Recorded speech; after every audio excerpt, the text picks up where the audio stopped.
السلام علیکم پیارے دوستوں، کیا حال چال ہے؟ امید کرتا ہوں خیریت سے ہوں گے۔ پیارے دوستوں، بینظیر پروگرام کے حوالے سے شہباز شریف صاحب نے جو نئی اپڈیٹس دی ہیں، جو نیا نوٹس دیا، اس کے متعلق بات کریں گے اور آپ کو بتائیں گے کہ بینظیر پروگرام میں نااہل اور جانچ پڑتال والوں کے لیے کون سی خوشخبری ہے اور آپ لوگ کس طرح سے پیسے لے سکتے ہیں۔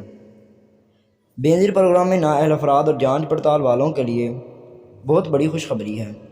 آپ کو بتاتے چلیں کہ بینظیر پروگرام میں وہ افراد و خاندان جنہیں نااہل اور جانچ پڑتال کا میسیج آ رہا ہے، اب وہ بھی اپنے پیسے لے سکیں گے۔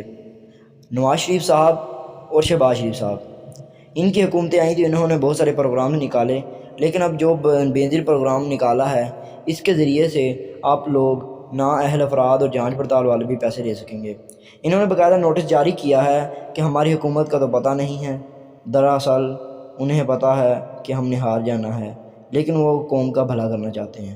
انہوں نے سوچا ہے کہ اب حکومت نے پیسے دینے ہیں نااہل افراد اور جانچ پڑتال والوں کو، اس لیے انہوں نے نوٹس جاری کیا ہے کہ وہ افراد جنہیں نااہل یا جانچ پڑتال کا میسیج آ رہا ہے، انہیں نہ صرف پیسے دیے جائیں، ان کی رجسٹریشن کر کے انہیں 1 ہفتے کے اندر پیسے دیے جائیں، اور اس کا باقاعدہ سے نوٹیفیکیشن بھی جاری کیا گیا ہے اور نوٹس بھی جاری کر دیا گیا ہے۔ Thank you so much.